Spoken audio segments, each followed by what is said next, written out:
샬롬. 네, 반갑습니다. 저만 또 반갑군요. 작년 한 해 동안 제가 여러분에게 반갑게 그렇게 인사를 했는데 올해 첫 주일을 여러분과 함께 이렇게 얼굴을 보면서 인사하니 더 반가운 것 같습니다. 여러분 그러시죠?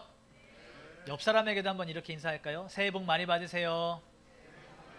자, 다시 한번 새해 주님의 복 많이 받으세요.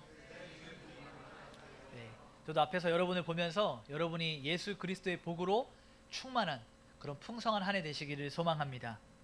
아멘이십니까? 네, 사실 주일에 우리가 교회에 와서 여러분 말씀 듣는 시간은 고작 30분 정도에 불과해요. 제가 이렇게 계속 매 주마다 이렇게 영상을 체크해 보니까 한 30분, 조금 길면 한 35분 정도 되는데, 여러분 이 하나님의 말씀을 대하는 여러분의 시간이 교회에선 30분이지만 여러분의 일상에서는 점점 더 하루에 몇 시간씩 늘어나시기를 소망합니다. 이 설교는 여러분의 일상에 하나님의 말씀을 가까이 나가게 하는 하나의 도구에 불과해요. 물론 우리가 이 자리에서 하나님의 말씀을 받고 해석된 말씀을 배우고 하나님께 나아가는 것 굉장히 중요하지만 여러분의 일상이 무너진 예배는 사실 의미가 없거든요. 그래서 이 시간이 여러분의 일상을 더 풍성하게 할 수 있는, 말씀에 가까이 나가게 하는 그러한 시간이 되기를 소망합니다. 자, 지금까지 우리는 이렇게 기도하라 라고 하는 이 시리즈를 통해서 주기도문을 차근차근 깊이 있게 배워가고 있습니다. 자, 지난주까지 우리는 주기도문의 이 구조 가운데 머릿말을 배웠고, 이 간구의 첫 번째 파트인 하나님의 영광을 위한 기도를 함께 배웠습니다. 자, 그리고 오늘은 이제 우리 인간의 필요를 위한 이러한 기도를 함께 배워볼 텐데요. 여러분 앞에 있는 머릿말 그리고 하나님의 영광을 위한 기도, 간구 다 기억이 나시죠? 네, 그래서 두 분만 대답을 하셔서 제가 또 간단하게 복습을 하고 말씀을 같이 나누도록 하겠습니다. 자, 우리가 머릿말이라고 하면 하늘에 계신 우리 아버지여 라고 이렇게 고백을 하죠. 자, 그런데 우리가 이 원어적 순서에 따라서 아버지여, 우리의 하늘에 계신 이라는 순서로 말씀이 기록되어 있다고 제가 설명을 드렸습니다. 아버지여를 먼저 하나님께서 우리에게 요청하도록, 부르도록 하셨던 이유가 무엇이냐면 우리의 기도를 들으시는 하나님이 아버지다, 우리는 그의 자녀다라고 하는 이 관계 설정이 가장 중요하고요. 기도에서는 두 번째는 우리뿐만 아니라 나와 같이 신앙생활을 하는 형제 자매가 있다, 그러니 우리의 기도가 나 자신만을 위한 기도가 아니라 이웃을 향하여 우리의 기도의 폭이 넓어져야 된다라고 하는 공동체성을 말씀하셨고, 세 번째는 하늘에 계신이라는 이 표현을 통해서 장소적으로 하늘에 계시다는 의미가 아니라 높임을 받으시고 경외를 받으시고 예배를 받으시기 합당하신 거룩하신 분이다라는 것을 우리로 하여금 깨닫게 하시는 이러한 머릿말이 있다고 했습니다. 기억나시죠? 다시 처음부터 할까요? 기억이 나시리라 믿습니다. 자, 그리고 나서 이제 주기도문의 본론, 핵심인 간구 파트에는 두 가지가 있다고 말씀을 드렸어요. 하나님의 영광을 위하여 기도하는 것과 우리의 필요를 위해서 기도하는 것. 그런데 지난주에는 하나님의 영광을 위해서, 그러니까 하나님을 위해서 기도한다라고 했는데, 이는 우리가 하나님을 도와주는 의미가 아니라 하나님이 하나님 되심이 세상 가운데 선포될 수 있도록 우리가 기도하는 부분이라고 말씀을 드렸습니다. 그래서 그 중에 첫 번째는 이름이 거룩히 여김을 받으시오며, 여러분 이름은 호칭이 아니라고 제가 말씀을 드렸죠. 이름은 존재다. 그래서 하나님의 이름이 거룩히 여김을 받으시도록 기도하는 것은 하나님의 존재가 모든 피조물들 가운데 창조주 하나님으로서 구별된 가장 높임을 받으시는 것을 기도하는 것이라고 말씀을 드렸습니다. 또 두 번째로 나라가 임하옵시며, 자, 하나님의 나라는 제가 두 가지의 개념이 있다라고 그랬어요. 첫 번째는 장소적 개념이죠. 우리가 죽어서 가게 되는 하나님의 나라. 두 번째는 통치적 개념이에요. 하나님이 다스리시고 그의 주권이 실현되는 통치적 개념에서의 그 하나님의 나라가 이 땅 가운데 임하기를 기도하는 것이라고 말씀을 드렸습니다. 그리고 마지막으로 뜻이 하늘에서 이루어진 것 같이 땅에서도 이루어지리라 라고 이렇게 주님께서 가르쳐 주셨는데, 이는 하나님의 뜻, 하늘에서 이루어졌다. 무엇입니까? 구원이죠. 하나님이 창세 전에 성부와 성자와 성령 하나님이 우리 인간의 구원을 위해서 그 뜻을 이루셨던 것처럼 이 시간에도 오늘날에도 하나님께서 이 땅 가운데 당신의 잃어버린 백성들을 찾아오시는 그 구원이 펼쳐지기를 구하는 기도가 바로 뜻이 하늘에서 이루어진 것 같이 땅에서도 이루어지리라 라고 고백하는 기도다 라고 우리 함께 이렇게 배웠습니다. 자, 이제 우리는 오늘부터 오늘 그 주기도문의 두 번째 파트인 인간의 필요를 위한 간구를 함께 살펴보도록 하겠습니다. 여러분, 우리를 위한 기도도 역시 세 가지로 우리가 분류를 할 수 있습니다. 첫 번째는 오늘날 우리에게 일용할 양식을 주옵시고 라고 이렇게 구하는 것입니다. 자, 여러분, 양식이 무엇입니까? 양식.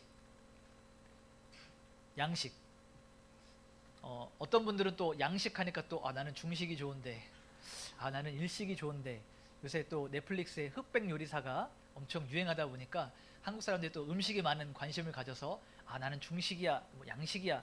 그러한 양식이 아니라 음식물을 말하는 것이죠. 오늘날 우리에게 일용할 양식을 주옵시고. 자, 그런데 이 양식이 단순히 음식이 아니라는 것을 여러분 아셔야 됩니다. 자, 여러분, 주기도문을 우리가 지금 벌써 오늘이 5번째 그 주기도문에 대해서 나누고 있는데요. 여러분, 주기도문을 배우기 이전과 주기도문을 배우고 있는 이 시점에 어떤 좀 차이가 있으세요? 어떤 좀 차이가 있을까? 여러분의 기도가 물론 달라지신 분도 계시다라고 말할 수 있고 생각이 좀 달라진다라고 말하실 수도 있는데, 저는 이 주기도문을 저도 공부하고 여러분에게 말씀을 전하기 위해서 연구하면서 주기도문의 스케일이 이렇게 컸구나. 이게 보통 그냥 단순히 우리가 모임을 마칠 때 그냥 마치 주문 외우듯이, 자, 끝냅시다. 하늘에 계신 우리 아버지 이름이 뜻도 모르고 그냥 막 주문 외우듯이 막 빠르게 읊었던 그런 것이 아니라 어마어마한 의미가 담겨 있구나를 저도 공부를 하면서 깨닫게 돼요. 그러니까 여기서 오늘날 우리에게 일용할 양식이 단순히 우리의 입으로 들어가는 어떤 음식물만을 말하는 것이 아니라는 것을 여러분 아셔야 된다는 얘기죠. 왜냐하면 단순히 우리가 이 거대한 스케일 가운데서 음식물 하나만 놓고 기도한다라고 하는 것이 어떻게 보면 그 의미를 굉장히 축소하는 것처럼 보여질 수 있기 때문입니다. 자, 물론 이 양식이라는 말이 음식을 포함을 하고 있어요. 떡, 빵, 우리가 먹는, 입으로 먹는 음식물을 포함하고 있습니다. 근데 동시에 어떤 이들은 이것을 영적인 하나님의 말씀이다 라고 표현을 해요. 자, 저는 이 의견에 굉장히 동의합니다. 왜냐하면 신명기 8장 3절 말씀을 통해서 이 내용들이 좀 뒷받침할 수 있는 그 근거 구절이 되거든요. 우리 같이 한번 신명기 8장 3절 말씀을 함께 읽어보도록 하겠습니다. 시작!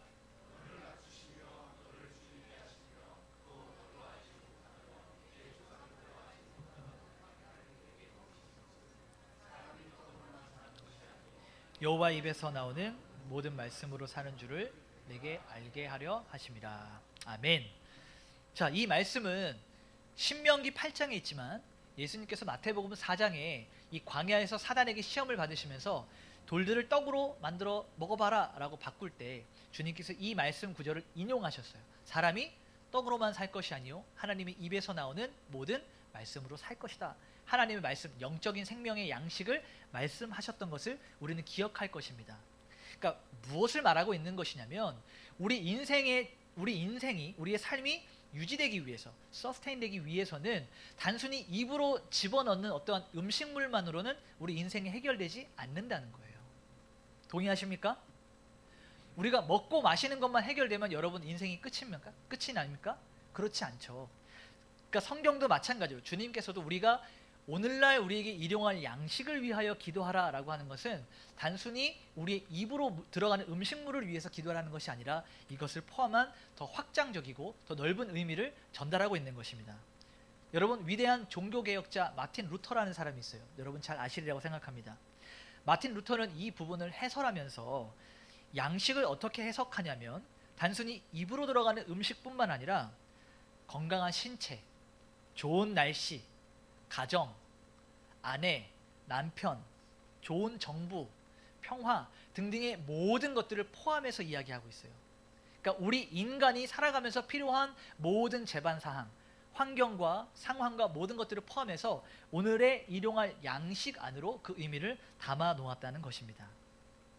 그래서 개혁주의 신학자들이 말하고 있는 것은 무엇이냐면 이 부분을 해석할 때 일용할 양식을 물질적인 것, 정신적인 것, 사회적인 모든 것들을 포함해서, 그러니까 우리 의식주를 포함한 모든 환경을 가리켜서 양식이다라고 말하고 있다는 것입니다. 자, 그러면 우리가 이제 이 사고가 좀 확장돼서 양식이라고 하는 것은 단순히 입으로 들어가는 음식이 아니다, 여기까지는 왔어요. 근데 우리가 말씀을 조금 더 잘 살펴보면 어떠한 양식인가를 볼 수 있습니다. 오늘의 일용할 양식이에요. 여러분, 일용할, 제가 지금 혀가 꼬이고 있는데 일용할 양식이라고 하는 것, 의미가 무엇입니까? 오늘 사용되어지는 것, 오늘 내게 필요한 그 양식을 구하는 것이죠. 자, 그러면 제가 여러분에게 질문을 한번 던져보겠습니다. 우리가 일용할 양식을 언제 구해야 됩니까? 너무 어렵습니까? 매일매일 구해야 되죠. 여러분, 마치 이 장면은요, 이스라엘 백성들이 40년 동안 광야 생활을 하면서 만나를 거둬왔던 것, 이 장면을 떠올리게 해요. 어떠한 사람들은 하나님께서 너희가 이 장막에서, 너희들 텐트에서 밖으로 나가서 매일 아침에 이슬처럼 내린 만나를 그날 먹을 치만 구해와라 라고 말씀하셨는데 귀찮은 거예요. 그래서 일주일치를 거둬와요. 이 바닥 가운데 쫙 뿌려졌던 만나를 일주일 동안 가져와요. 그리고 다음날 뚜껑을 열어보면 썩어 있습니다. 다음날 똑같이 나가서 그날에 먹을지, 다음날 나가서 그날에 먹을지, 안식일을 제외한 매일매일 만나를 구하게 하셨어요. 마찬가지입니다. 오늘날 우리가 필요한 양식, 우리의 모든 상황을 위해서 기도할 때 여러분 매일매일 여러분의 그 필요를 위해서 기도해야 되는 겁니다. 아멘이십니까? 주님이 우리에게 주시는 것은, 우리가 말하는 은혜는요, 우리는 한방을 좋아해요. 그렇죠? 한방 좋아하시죠, 여러분? 또 이렇게 오해하셔서 어떤 도박적인 이런 부분을 생각하시는데, 우리 한국 사람들의 이런 한방, 뭐 여러 가지 의미가 있는데, 어쨌든 우리가 이 큰 것들을 요구하는데 성경에서 말하고 있는 것은 매일매일의 은혜예요. 매일매일 주시는 은혜, 매일매일 만나가 내리듯이 우리 삶 가운데 매일매일 채워주시는 하나님의 은혜를 구해라 라고 말하고 있는 것이죠. 여러분, 이 말씀이 지금 우리가 마태복음 말씀을 같이 다루고 있는데 신약시대입니다. 신약시대. 예수님께서 계셨던 그 신약시대 때는요, 이 노동자들이 오늘날의 일꾼들처럼 일하고 월급을 받는 것이 아니고 일당을 받았어요. 하루 일하고 하루치의 일당을 받습니다. 근데 그 하루치의 일당이 어느 정도냐? 자, 예를 들어서 4인 가족, 아버지가 나가서 일을 하고 오면 일당을 받아와요. 그럼 그 일당으로 4명이 하루치 먹을 수 있는 양식을 살 수 있는 금액이었어요.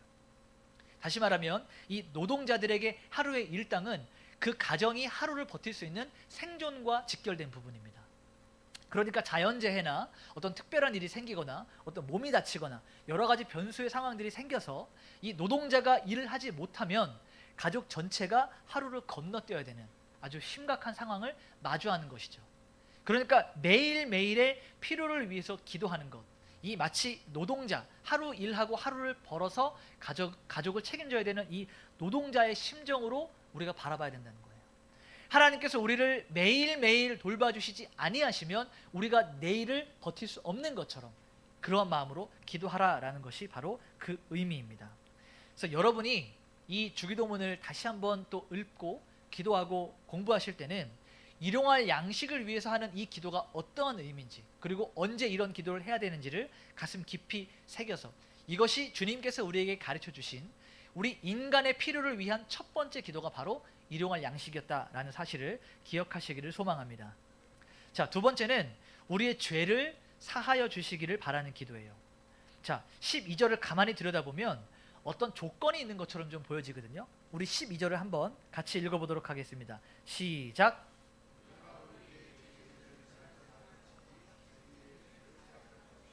아멘. 자, 이 말씀을 잘 보면요, 이런 좀 느낌이 들지 않으십니까? 우리가 다른 이들을 용서해 줬으니 하나님도 저를 용서해 주셔야 됩니다. 잘 보세요. 우리가 우리에게 죄 지은 자를 사하여 준 것 같이 우리의 죄를 사하여 주시옵소서라고 요청을 하는 거예요. 마치 우리가 하나님께 죄 용서를 받기 위해서 어떤 전제 조건이 있는 것처럼 보여집니다. 근데 만약에 이것이 그러한 의미라면요, 여러분, 우리는 하나님과 이 죄 사함에 대한 문제를 가지고 거래하는 거예요. 하나님, 제가 이렇게 용서해 줬으니 당신도 나를 용서해야 되는 것이 당연하지 않습니까? 라고 거래를 하는 겁니다. 자, 또 내가 하나님께 용서받기 위해서 무언가를, 다른 사람을 용서해 줘야 되는 조건이 생기는 거예요. 우리가 그렇게 해석을 한다면. 자, 또 다른 의미에서 내가 누군가를 용서해 주면 하나님께서 나의 죄를 용서해 주신다. 그러면 내가 어떠한 죄를 짓든지 간에 누군가를 용서해 주기만 하면 하나님께 용서를 받는 이러한 면책 특권이 생겨나게 되는 것이죠.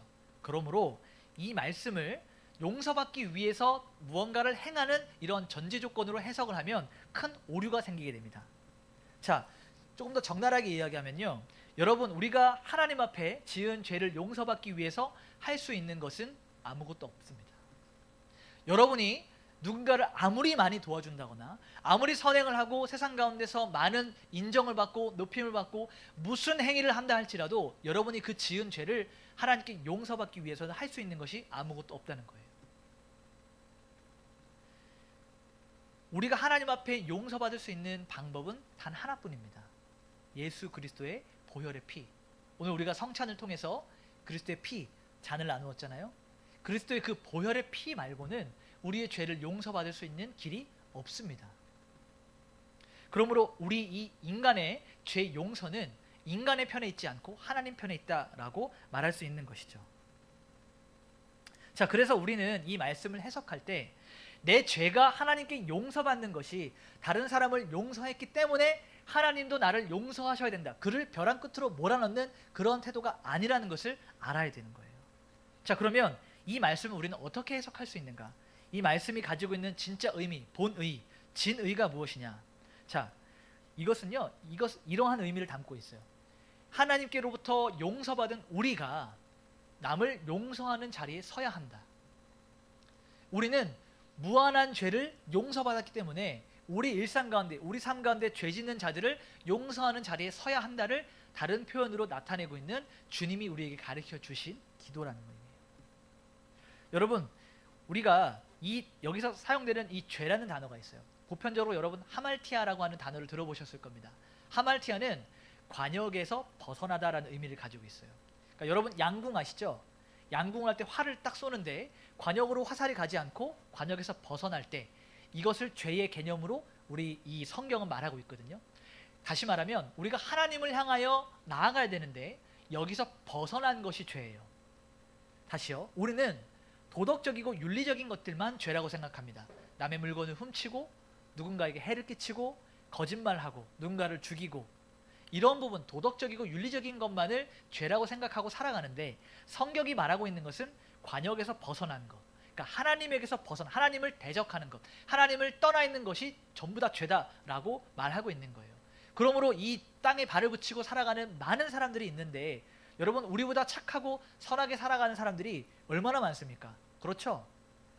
우리 믿는 우리보다 믿지 않는데 선한 사람들이 얼마나 많습니까? 그런데 성경은 그들을 가리켜서 선하다라고 말하지 않고 죄인이라고 말해요. 왜요? 하나님의 길에서 벗어났기 때문에. 이 죄라는 의미가 가지고 있는 본래 의미가 그렇습니다. 그런데 오늘 우리가 함께 살펴보는 이 우리에게 죄 지은 자를 사하여 준 것 같이 우리의 죄를 사하여 주옵소서라고 하는 이 죄는요, 하말티아가 아니라 헬라어로 오페일레마라고 하는 단어를 사용했어요. 오페일레마. 익숙하지 않은 단어인데 이 단어는 어떤 의미를 가지고 있냐면 부채, 빚, 이런 의미를 가지고 있습니다. 그러니까 우리가 은행에서 돈을 빌릴 때, 대출을 받을 때 이런 빚의 의미를 가지고 있는 것이 오페일레마라고 하는 그 단어입니다. 자, 여러분, 이 말을 다시 해석하면 우리가 하나님께 죄를 지었다, 이것을 의역하면 우리가 하나님께 진 빚이 있다라고 해석을 할 수 있는 겁니다.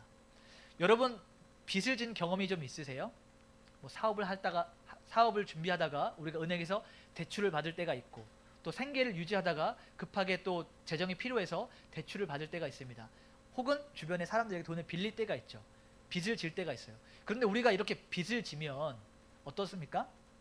이 빚의 채무에 대한 문제가 해결되기 전까지는 그 대상에게 묶여버려요. 내 자유가 그 빚의 대상에, 우리에게 대여해준 그 대상에게 묶여버리게 됩니다. 마찬가지로 이 문제를 해결하기 위해서는, 이 빚에 대한 문제를 해결하기 위해서는 무언가가 필요하다는 얘기예요. 자, 우리 마태복음 18장 23절부터 35절까지를 보게 되면요, 용서할 줄 모르는 종의 비유에 대해서 나오게 됩니다. 예수님께서 한 종에 대한 이야기를 하시는데, 자, 이 비유의 주인공, 용서할 줄 모르는 이 사람은요, 1만 달란트를 빚진 자라고 성경에서 말하고 있어요. 여러분, 달란트 많이 들어보셨죠? 달란트가 뭔지 아십니까? 우리 주일학교 출신들, 주일학교를 나오신 분들은 달란트, 우리 김대영 지사님 웃고 계시는데, 저는 주일학교 때 출석을 하면 교회 갈 때마다 달란트를 줬어요. 그럼 이걸 차곡차곡 모아놨다가 달란트 시장을 합니다. 달란트 시장을 하면 떡볶이도 사 먹을 수가 있고 오뎅도 사 먹을 수가 있고 안 필요한데 굳이 모아서 필통도 사고 연필도 사고 막 물건들을 사요. 그게 얼마나 즐겁고 재미난지 몰라요. 근데 이 달란트가요, 여러분, 원래 어떨 때 사용되는 거냐면요, 고대 근동에서 무게를 재는 측정하는 단위였어요. 특별히 금과 은을 잴 때 사용하는 그 무게 단위였습니다. 여러 학자들의 이 연구 결과에 의하면 조금씩 편차가 있지만 한 달란트의 이 무게 중량이 20kg에서 26kg 정도 돼요.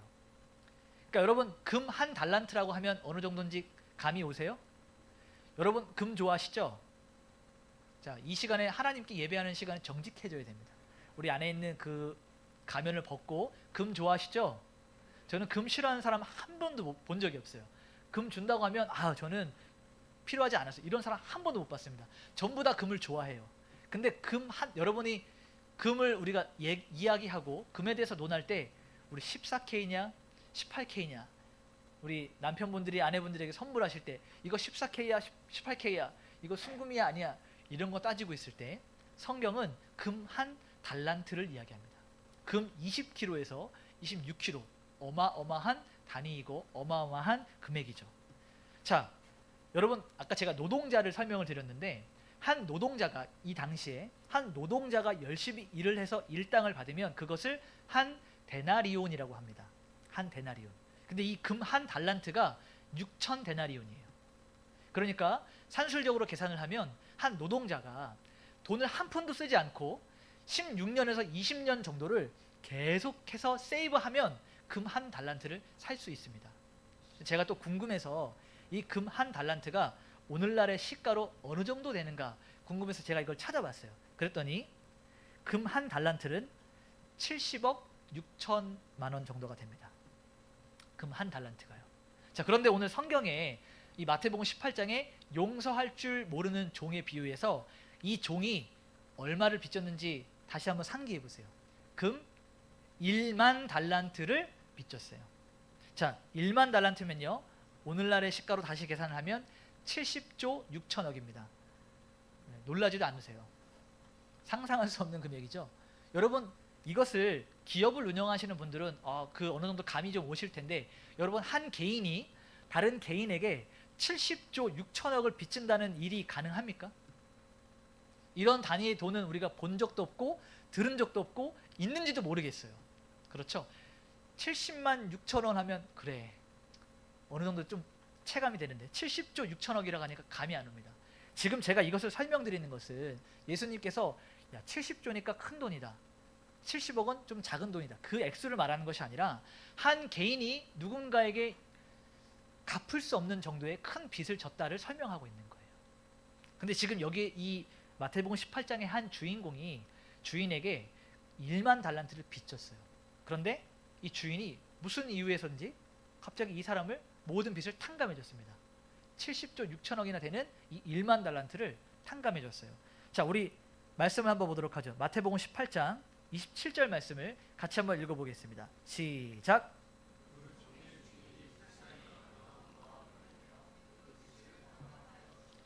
자, 어떤 이유나 조건이 있는 것이 아니라 말씀을 보니까 주인이 봤을 때 불쌍히 여겨 긍휼한 마음으로 인하여서 이 어마어마한 금액을 탕감해 줬다는 거예요.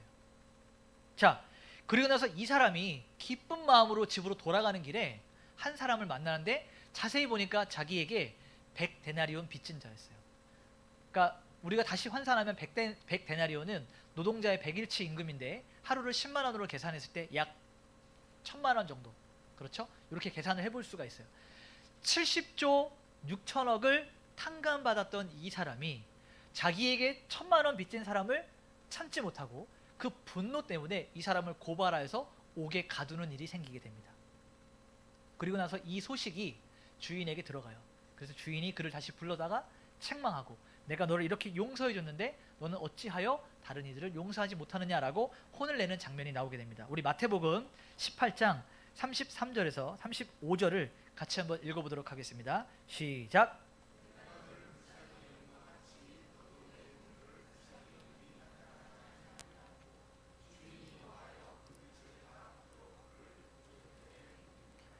너희가 각각 마음으로부터 형제를 용서하지 아니하면 나의 하늘 아버지께서도 너희에게 이와 같이 하시리라. 아멘. 바로 이거예요. 주님이 우리에게 이 기도를 가르쳐 주시면서 우리가 어떠한 태도를 가지고 어떠한 기도를 하기를 원하시는가, 우리가 하나님께 말로 다 할 수 없는 크신 은혜, 크신 죄사함을 받았으니 너희의 일상 가운데 벌어지는 모든 사람들에게 용서하는 자가 되어라. 우리가 그러한 사람이 될 수 있도록 기도하라고 그 말씀을 알려주신 거예요. 여러분, 이 액수는 단순히 그냥 제가 표현하는 어떤 하나의 방식이고, 주님께서 우리에게 말씀하시는 그 본질은 뭐냐? 용서받았으니 용서하여라. 이게 구원받은 자의 삶의 태도라는 거죠. 여러분 구원 받으셨습니까? 저는 여러분이 구원받았다고 믿어요. 여러분의 삶의 행실에서, 삶의 태도에서 그런 열매들이 맺히는 것을 봅니다. 그런데 가장 중요한 것 중에 하나가 무엇이냐면, 구원받은 자, 주 하나님께 용서받은 자는 용서하는 자의 자리에 서야 한다는 거예요. 2026년에 우리 샬롬 교회 안에는 용서가 넘치길 소망합니다. 아멘. 저를 보니까 용서가 안 되세요? 용서 소리, 아멘 소리가 좀 작으신 것 같은데, 2026년에는 우리 샬롬 교회 안에 서로가 서로를 향한 용서가 풍성하기를 소망합니다. 네, 감사합니다. 마지막 세 번째는, 주님이 우리의 필요를 위해서 가르쳐 주신 세 번째는 시험에 들지 않고 악에서 구해달라고 하는 간구예요. 여러분, 여기에는 미래 시제가 사용되었습니다. 앞으로 일어날 어떠한 일들에 대해서 요청하고 구하는 겁니다. 여러분, 여기서 우리가 잘 알고 있는 이 시험은 유혹으로 우리가 같은 의미로 생각해 볼 수가 있습니다. 여러분, 예수님은 우리가 마귀가 주는 그 유혹에서 빠지지 않고 잘 견뎌내도록 기도를 우리에게 알려주신 거예요. 여러분, 그럼 우리는 왜 마귀의 유혹에 빠지지 않도록 기도해야 될까요? 예수님은 왜 우리로 하여금 마귀의 유혹에 빠지지 않도록 기도를 알려주셨을까요? 그 이유가 무엇일까요? 간단하게 생각해서 이것을 반대로 생각하면 됩니다. 우리는 마귀의 유혹에 잘 빠지기 때문에 그래요. 우리는 그만큼 연약한 존재이기 때문에 그렇습니다. 여러분, 혹시 우리들 가운데 서로가 서로를 바라볼 때, 저분은 참 믿음이 좋아, 저분은 참 신앙생활 잘해 라고 생각하는 분들이 계시죠. 그래서 그들은 나보다는 좀 믿음이 더 단단해서 유혹에 잘 빠지지 않을 것 같고 잘 넘어지지 않을 것 같은 이런 생각을 하며 살아갑니다. 혹은 우리의 신앙 연차가 좀 길어지면서 그래도 나 정도 신앙생활을 하면 그래도 이 정도는 괜찮지, 나는 유혹에 잘 넘어가지 않아 라고 자신을 과대하게 평가하는 사람들이 있을 수도 있습니다. 그런데 바울은 이렇게 이야기하죠. 너희가 선줄로 아느냐? 넘어질까? 조심하라. 우리는요 다 69점 아니면 70점이에요. 굉장히 뛰어난 것 같고 굉장히 부족한 것 같지만 거기서 거기입니다. 다시 말하면 우리는 사단이 우리를 흔들면 쉽게 유혹당할 수 있는 존재고, 사단이 우리를 밀어버리면 넘어질 수밖에 없는 존재라는 사실을 기억하라는 얘기예요. 우리가 그러한 존재라는 것입니다. 그래서 주님께서 우리에게 어떠한 기도를 알려주십니까? 유혹에 빠지지 않기를 기도하라라고 말씀하시는 겁니다. 여러분, 그러면 이 유혹에 빠져서 넘어지게 되면 어떠한 일을 겪게 되냐? 우리가 죄의 자리에 서게 돼요. 유혹을 당하면 단순히 유혹당해서 마음을 뺏기는 것뿐만 아니라 여러분이 그 죄의 자리에 서게 된다는 것입니다. 죄의 자리에 서게 되면 어떠한 일이 벌어지냐? 하나님과 공존할 수가 없어요. 하나님과 대척점에 서게 됩니다. 이 죄라는 것은 제가 아까 처음에 설명을 드렸죠. 관역에서 벗어나다.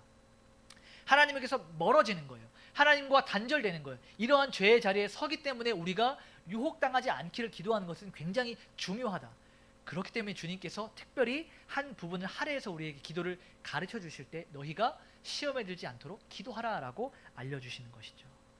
자, 그러면서 거기서 끝나지 않고요, 더 나아가서 다만 악에서 구하여 주소서라고 기도해요. 영화 제목이기도 하지만 우리 여기서 다만이라고 하는 이 표현, 다만은 우리가 언제 사용합니까? 어떠한 부분을 좀 축소할 때 사용해요. 이러한 일들이 있는데 다만 요거 정도는 좀 보호해줘. 근데 여기 본래 의미는요, 다만은 점진적인 의미를 가지고 있어요. 시험에 들지 않도록 우리를 보호해 주실 뿐만 아니라 더 나아가서 악에서 구하여 주시옵소서라고 하는 기도가 확장되는 의미를 가지고 있는 겁니다. 여러분, 제가 자주 말씀을 드리는데 시험이 없기를 기도하지 마세요. 나에게 아무런 문제가 있지 않기를 기도하지 마세요. 여러분에게 시험은 제가 여러분을 저주하거나 여러분을 어렵게 만드는 것이 아닙니다. 여러분에게 고통과 시험과 어려움은 죽을 때까지 다가와요. 믿음이 아무리 좋아도 목사라 할지라도 아무런 관계가 없어요. 인간이라면, 이 땅에 발을 붙이고 살아가는 사람이라면 그의 앞에는 유혹과 시험과 고통과 괴로움이 날마다 찾아올 수밖에 없어요. 그런데 우리의 기도가 어떻게 바뀌어야 됩니까? 시험이 없게 하여 주시옵소서, 날마다 평안하게 하여 주시옵소서, 이것이 아니라 시험에 들지 않기를 기도해야 되는 거예요. 시험은요, 여러분에게 찾아와요. 여러분 베드로서에도 말씀되어 있죠. 이 마귀가 우는 사자와 같이 우리를 집어삼키기 위해서 준비하고 있어요. 여러분, 우리가 언제 가장 쉽게 공격당하는지 아십니까? 여러분, 우리의 은혜를 언제 가장 잘 놓치는지 아십니까? 가장 뜨거울 때요. 여러분, 이 안에서 예배할 때 손 들고 찬양하고 주여 외치고 나가면서 주차장에서 시비 붙어서 거친 말이 나오게 돼요. 죄송합니다. 무슨 새끼 하면서 멱살 잡는 일들이 생기게 된다는 얘기예요. 언제요? 예배 끝나고 나가면서. 왜냐하면 이 마귀는 우는 사자와 같이, 여러분, 이 배고픈 사자가 동물, 자기가 잡아먹을 짐승의 상황과 형편을 봐줍니까? 아유, 너무 이른 아침이네, 제 물 좀 마셔야지, 너 첫 번째 동물이니까 그냥 가, 돌려보내줍니까? 그렇지 않아요. 먹잇감을 탁 포착을 하면 그 먹이를 잡아서 죽일 때까지 끝까지 집요하게 쫓아갑니다. 그것이 우는 사자와 같이 마귀가 우리를 그렇게 흔들거든요. 그러니까 여러분, 우리의 이런 은혜가 떨어지고 악에 빠지지 않도록 주님께서 우리에게 그렇게 기도하라는 거예요. 죄송합니다. 시험은 여러분에게 찾아와요. 어려움은 준비되어 있어요. 그러니 우리의 기도가 시험이 없게 하여 주시옵소서가 아니라 시험에 들지 않게 우리를 지켜주소서예요. 그런 일들이 다가올 때, 여러분 혹시 악에 빠졌을 때, 혹시 넘어졌을 때 주여 우리를 구원하소서 라고 기도하는 것이 더 중요한 기도라는 것이죠. 여러분, 이것이 제 개인적인 의견이 아니라 요한복음 17장 15절에 예수님께서도 당신이 사랑하는 제자들에게, 당신이 잡히셔서 죽기 전날 밤에 제자들과 나눴던 그 말씀 가운데도 들어있습니다. 우리 함께 읽어보도록 하겠습니다. 시작.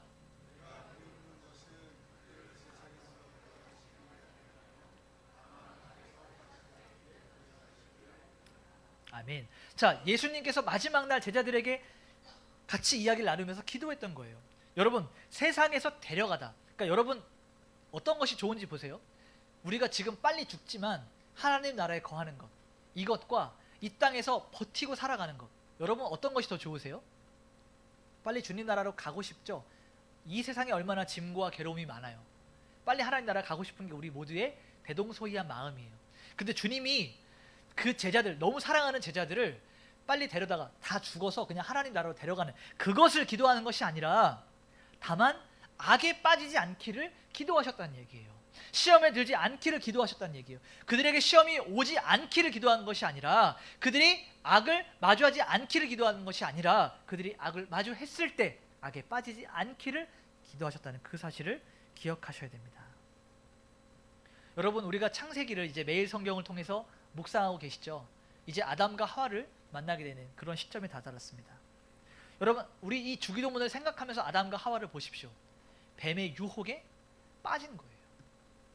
사단이 뱀을 통해서 아담과 하와를 유혹할 때 여기에 넘어진 거예요. 그 결과가 무엇입니까? 영원한 죽음을 맛보게 되죠. 타락하게 되는 결과를 맛보게 됩니다. 그러니 우리도 이 아담과 하와가 죄의 유혹에 빠져서 넘어졌는데, 우리가 무엇이라고? 하나님이 직접 만드셨던 그 가장 완벽했던 인간들도 넘어지는데 우리가 무엇이라고? 우리 얼마나 연약합니까? 그러므로 우리가 시험에 들지 않기를 기도하고 악에 빠지지 않기를 구하는 것, 얼마나 중요한 기도인지를, 그 중요성을 잘 되새겨야 된다는 것입니다. 여러분, 이 악에 빠지지 않기를 기도하는 것, 행여나 우리가 죄를 짓고 넘어졌을 때도 이 기도를 해야 돼요. 이것이 왜 중요한지 아십니까? 여기서 악에 빠지지 않기를 구하다 라고 하는 이 구하다는요, 헬라로 리사이라고 하는 단어예요. 이 단어는 강탈된 것을 되찾아오다, 늪지대에서 건져내다, 이런 의미를 가지고 있어요. 그러니까 이 악에서 구하다라고 하는 것은 구원의 의미가 있는 겁니다. 우리가 넘어졌을 때 거기서 우리를 포기하지 마시고, 하나님 설령 내가 연약해서 넘어졌다 할지라도 나를 구원하소서, 나를 건지소서라고 하는 기도가 바로 그러한 기도라는 것입니다. 그래서 우리는 이 기도를 하나님께 고백할 때 내가 내 힘으로 이겨낼 수 없음을 인정하셔야 돼요. 하나님의 도우심이 없이는 이 사실을 극복할 수 없다는 것을 인정하셔야 됩니다. 이것이 주님께서 우리에게 가르쳐 주신 시험에 들지 않게 하시고 악에서 구하옵소서 하는 그 기도의 본래 의미라는 것입니다. 오늘 말씀의 결론을 맺도록 하겠습니다. 우리는 이 주기도문의 구조 가운데서 머릿말 그리고 하나님의 영광을 위한 기도, 이것을 지나서 우리 인간에 필요한 세 가지 기도 제목을 함께 배웠습니다. 여러분, 그동안 우리가 우리 자신을 위해서 하는 이 기도가 우리의 성공과 우리의 축복, 우리의 자녀, 우리의 건강, 우리의 관계, 우리의 물질, 다 나와 관계됐던 굉장히 소극적이고 좁은 폭의 기도를 하였다면, 여러분, 이제 우리가 주기도문을 통해서 단순히 우리가 먹고 마시는 양식이 아니라 우리 일상의 전반야를 위한 기도, 용서받았으니 용서하는 자리에 설 수 있기를 구하는 기도, 거룩하신 하나님 아버지를 닮아서 유혹당하지 않고 악에 빠지지 않기를 위하는 기도하시기를 소망합니다. 여러분, 이제 우리 이렇게 한번 기도했으면 좋겠어요. 주님이 가르쳐 주신 대로 기도하는 거예요. 내가 하고 싶은 기도, 내가 원하는 기도가 아니라 내가 구해야 할 기도, 반드시 해야 할 기도를 하는 그 기도의 폭이 좀 넓어지는 2026년이 되었으면 좋겠습니다. 기도에도 편식하지 않기를 소망합니다. 여러분의 기도가 모든 것들을 포함하는 풍성한 기도 되기를 소망합니다. 이번 한 주간 동안 여러분 이 말씀을 기억하시면서 나는 무엇을 기도해야 되는가? 무엇을 품고 있어야 되는가? 여러분이 처한 모든 공간, 모든 장소, 그것이 회사가 되었든 학교가 되었든 가정이 되었든 교회가 되었든 여러분이 있는 그 어느 공간에서든지 이 주기도문을 꼭꼭 씹어서 다시 한번 되새겨서 읊어보십시오. 그 의미가 무엇이었고 하나님께서 나에게 무슨 것을, 어떤 것들을 요구하고 계시는지를 잘 되새기면서 한 주간 동안 기도하는 삶을 살아내시길 소망합니다. 기도하겠습니다.